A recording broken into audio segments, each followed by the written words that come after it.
on how to make a stylus. So you guys been always dreaming about like buying like those stuff and like styluses. You've been dreaming about it. But today we are gonna show you how to make a stylus. But other ones are too expensive. So I'm gonna show you how to. So it'll be so easy. Let's go to the instructions. So I'm gonna tell you what materials we need.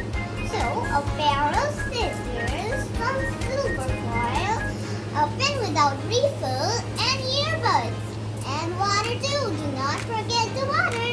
So let's go. Guys, don't ask me that why we need the water. I'm just a little kid and I cannot say.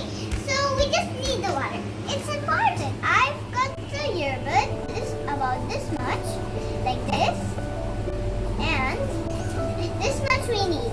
Because if you do it long and durable, it will not work. So guys, let's go on.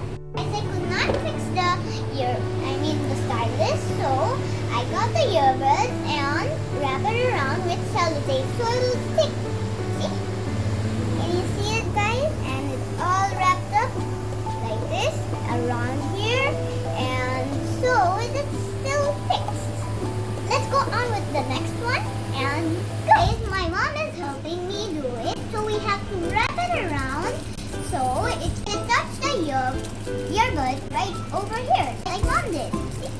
It's touching here up to the top, right here. So you can see it, it's all fixed up now, and wrap it around. Now let's go with the next one. So guys, I'm so excited.